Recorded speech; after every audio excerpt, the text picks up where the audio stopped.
마태복음 28장 1에서 10절 말씀입니다. 28장. 안식일이 다 지나고 안식 후 첫날이 되려는 새벽에 막달라 마리아와 다른 마리아가 무덤을 보려고 갔더니 큰 지진이 나며 주의 천사가 하늘로부터 내려와 돌을 굴려내고 그 위에 앉았는데 그 형상이 번개 같고 그 옷은 눈같이 희건을 지키던 자들이 그를 무서워하여 떨며 죽은 사람과 같이 되었더라. 천사가 여자들에게 말하여 이르되 너희는 무서워하지 말라. 십자가에 못 박히신 예수를 너희가 찾는 줄을 내가 아노라. 그가 여기 계시지 않고 그가 말씀하시던 대로 살아나셨느니라. 와서 그가 누우셨던 곳을 보라. 또 빨리 가서 그의 제자들에게 이르되 그가 죽은 자 가운데서 살아나셨고 너희보다 먼저 갈릴리로 가시나니 거기서 너희가 배우리라 하라. 보라, 내가 너희에게 일렀느니라. 하거늘 그 여자들이 무서움과 큰 기쁨으로 빨리 무덤을 떠나 제자들에게 알리려고 다름질할세 예수께서 그들을 만나 이르시되 평안하냐. 하시거늘 여자들이 나아가 그 발을 붙잡고 경배하니 이에 예수께서 이르시되 무서워하지 말라. 가서 내 형제들에게 갈릴리로 가라 하라. 거기서 나를 보리라 하시니라. 사랑하는 형제 여러분, 2월 3일 수요일 저녁 묵상에 오신 것을 환영합니다. 예수님께서 십자가 6월절 양 잡는 시각에 자신을 하나님께 올려드려서 운명하시고 해가 빛을 잃고 지진이 나며 무덤들이 열렸고 성소 휘장이 위에서 아래로 찢어졌습니다. 예수님의 시신은 이사야 53장 9절의 예언대로 죄인들처럼 무덤으로 들어갔으나 부자의 무덤에, 즉 아리마대 요셉이 준비한 무덤에 들어갔습니다. 그리고 안식일이면서 6월절인 그 밤을 보내고 다시 토요일이 지나서 일요일 새벽이 되었습니다. 안식일이 다 지나고 안식 후 첫날이 되려는 새벽에 막달라 마리아와 다른 마리아가 무덤을 보려고 갔더니, 여기서 첫날이 되려는 새벽에라기보다는 정확히는 첫날이 된 새벽에입니다. 이스라엘의 하루는 저녁부터 저녁까지이니까 안식일은 금요일 저녁부터 토요일 저녁까지였고 이제 밤을 지나 일요일 아침이기 때문에 안식일은 확실하게 지났고 이제 해가 뜨려는 무렵에, 해가 아직 안 떴을 그 무렵인 것 같습니다. 그때에 막달라 마리아와 다른 마리아가 무덤에 간 것입니다. 막달라 마리아와 다른 마리아는 야고보와 요셉의 어머니 마리아입니다. 그들은 주님을 사랑하는 열정으로 향유를 시신에 바르기 위해 무덤으로 갔습니다. 마가복음 16장 1절에는 안식일이 지남에 막달라 마리아와 야고보의 어머니 마리아와 또 살로메가 가서 예수께 바르기 위하여 향품을 사다 두었다는 것을 말하고 있습니다. 큰 지진이 나며, 2절, 큰 지진이 나며 주의 천사가 하늘로부터 내려와 돌을 굴려내고 그 위에 앉았는데, 네. 주의 천사가 돌을 굴려낸 이유가 무엇일까요? 이 장면을 그 여자들이 본 것이죠. 예, 이렇게 한 이유가 무엇일까요? 예수님은 이미 나오셨는데 말입니다. 6절에서 천사가 와서 말한 것이 6절에서 그가 여기 계시지 않고 그가 말씀하시던 대로 살아나셨느니라. 와서 그가 누우셨던 곳을 보라고 했죠. 빈 무덤을 보여주어서 증거를 삼기 위해서 돌을 굴려내어 준 것입니다. 예수님은 벽을 통과하는 다차원적 부활체가 되셨으므로 천사의 도움이 필요 없으신 것입니다. 요한복음 20장 19절을 보면 예수님이 공간을 통과하실 수 있음을 말합니다. 이날 곧 안식 후 첫날 저녁 때에 제자들이 유대인들을 두려워하여 모인 곳의 문들을 닫았더니는 문들을 잠갔다는 것입니다.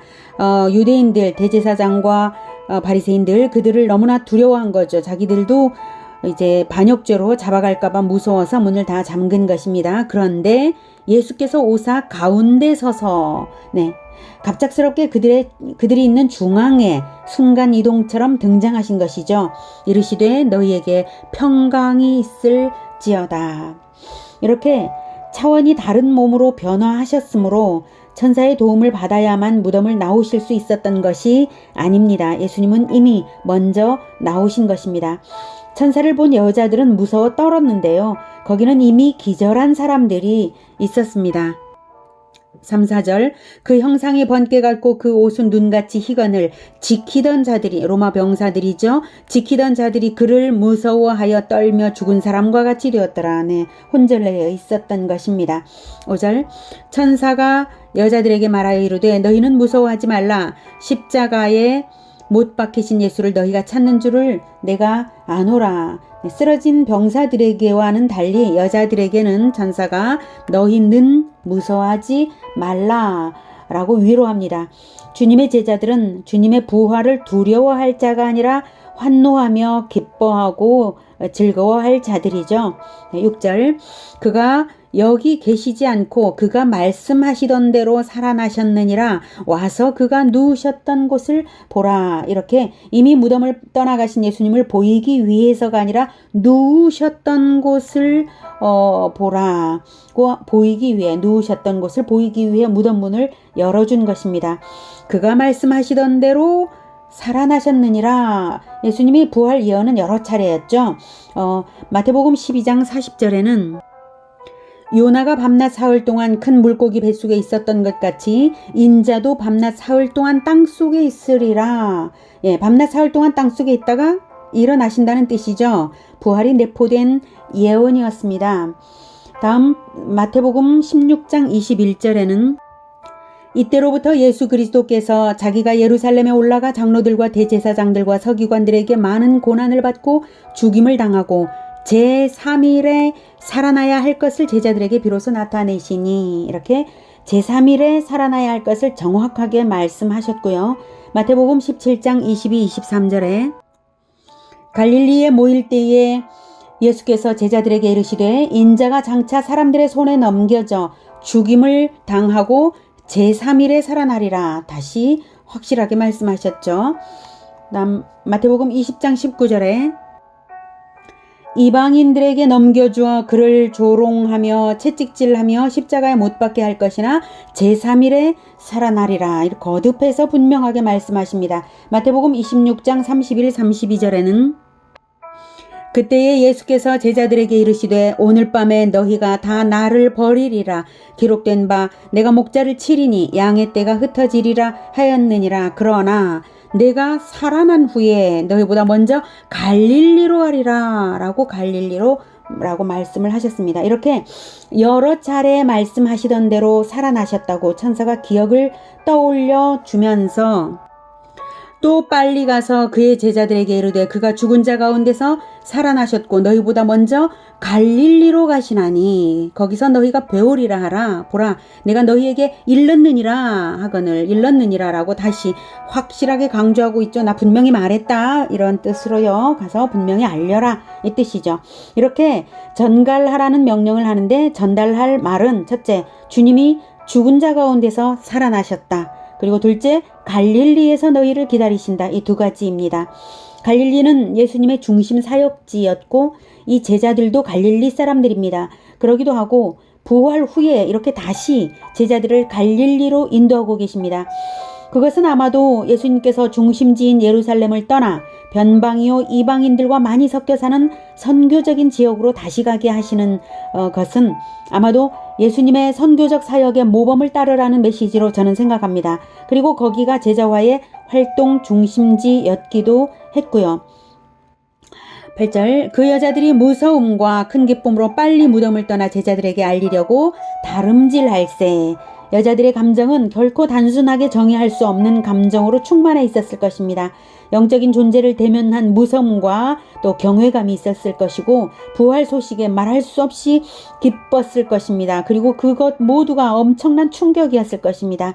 그래서 알리려고 다름질하여 가는 중에 예수님을 만납니다. 90절 예수께서 그들을 만나 이르시되 평안하냐 하시거늘 여자들이 나아가 그 발을 붙잡고 경배하니 이에 예수께서 이르시되 무서워하지 말라. 가서 내 형제들에게 갈릴리로 가라 하라. 거기서 나를 보리라 하시니라. 다시 예수님이 나타나셔서 말씀하신 것은 첫째, 평안하냐. 둘째, 무서워하지 말라. 셋째, 내 형제들에게 갈릴리로 가서 나를 보라 전하라 하신 것입니다. 여기서 내 형제들은 예수님의 제자들을 말씀하시는 것이고, 하나님의 말씀을 듣고 실천하는 자들이 바로 예수님의 형제라고 하셨기 때문에 이렇게 표현하신 것입니다. 가장 먼저는 평안입니다. 부활은 완전한 평안을 보장합니다. 이것은 세상이 줄 수 없는 평안을 줍니다. 그래서 가장 담대할 수 있는 근거를 주는 것이 부활입니다. 예수님의 부활을 목격하고 믿고 또한 예수님께 이어서 예수님의 제자로서 부활이 보장된 존재만큼 담대할 수 있는 자들은 세상에 없습니다. 요한복음 14장 27절에는 평안을 너희에게 끼치노니 곧 나의 평안을 너희에게 주노라. 내가 너희에게 주는 것은 세상이 주는 것과 같지 아니하니라. 너희는 마음에 근심하지도 말고 두려워하지도 말라. 이렇게 말씀하셨습니다. 우리가 그리스도를 따르는 복음화 제자와의 길에 설령 그 어떤 난관에 봉착한다 해도 우리가 평안을 누릴 수 있는 것은 부활의 주님이 함께 계시며 우리의 부활이 보장되었기 때문이며 우리가 아무것도 두려워할 것이 없다는 이 사실 때문입니다. 예수님은 완전한 승리자이십니다. 그 예수님이 우리의 왕이시요 우리를 보호하시는 분이시요 우리와 늘 함께 하시는 분이십니다. 그리고 우리는 예수님 안에 감추어져 있고 예수님께서 모든 것을 보장하십니다. 예수님만이 우리에게 주신 두 가지는 보혈과 완전한 평안입니다. 이 두 가지는 그 어느 누구도 줄 수 없는 것입니다. 흉내도 낼 수 없는 것입니다. 그래서 저는 보혈과 평안이 구약의 제사법에서 하나님께만 구별하여 드린 피 흘림의 제사와 기름을 화제로 올려드리는 그 기름을 그것이라고 저는 생각합니다. 예수님은 하나님께 자기의 피와 자기의 평안을 완전히 희생해 드림으로써 하나님께서 죄인들에게 생명과 평안을 허락하실 수 있도록 하신 것입니다. 그래서 부활하신 후 첫 일성이 평안하냐 하신 것으로 저는 생각합니다.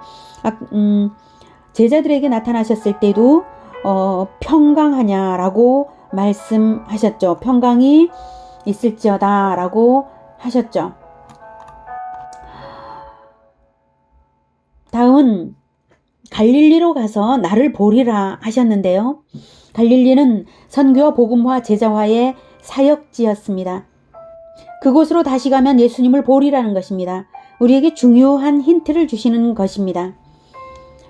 예수님은 부활 후 다시 승천하심으로써 부활체는 하늘로 올리우셨지만 성령을 보내심으로써 우리와 함께 하십니다. 우리와 함께 하실 때에 어디서든 함께 하시겠지만 역동적으로 다시 사신 예수님을 만날 수 있는 곳은 바로 복음화 제자화의 선교적 현장인 것을 알려주시는 말씀이 아닐까요? 그렇지 않다면 사전에 예언으로도 주시고 천사가 전달하라고 명령도 하고 다시 나타나셔서 직접 명령하실 정도로 3번이나 강조하신 의미가 무엇이겠습니까? 이 갈릴리의 의미를 알아차려서 갈릴리의 예수님을 만나라는 뜻이죠. 갈릴리의 예수처럼 살고 갈릴리의 제자처럼 따르라는 그것 아니겠습니까? 부활하신 예수님을 생각하며 그 어디서든 선교적 현장으로 들어가서 예수님이 남기신 사명, 복음화, 제자화의 사명을 물려받아서 담대하게 역동적으로 살아가는 우리 모두가 되길 축복합니다. 이 제주도가 바로 그 갈릴리라고 저는 믿습니다. 기도하겠습니다. 하나님, 세계 모든 곳에 수많은 많은 갈릴리들이 있겠지만 우리가 살아가고 있는 이 제주도 역시 갈릴리라고 저는 생각을 합니다. 하나님, 우리에게 아들을 보내주시고 우리를 대신하여서 피를 흘리시고 평안을 완전히 희생하여 드리게 하신 것을 감사합니다. 그리하여서 예수님을 받으시고 우리에게 생명과 평안을 허락하여 주신 것 너무나 감사합니다. 그래서 이제는 우리는 죽음이 두렵지 않은 존재가 되었고 그 어떤 난관이나 어려움도 평안 가운데 받을 수 있는 자들이 되었음을 믿습니다. 우리가 갈릴리와 같은 곤경의 땅에 있을지라도 예수님처럼 복음화 제자화의 사명을 받아 안아서 살아가고 예수님의 제자들처럼 예수님을 따르는, 기꺼이 따르며 그 본을 받아 제자화를 이어가는 우리 모두가 되게 하여 주시옵소서. 우리에게 늘 생명과 세상이 줄 수 없는 평안이 늘 우리에게 충만할 것을 믿습니다. 감사드리며 예수님의 이름으로 기도드립니다. 아멘. 이어지는 시간은 개인 기도 시간입니다.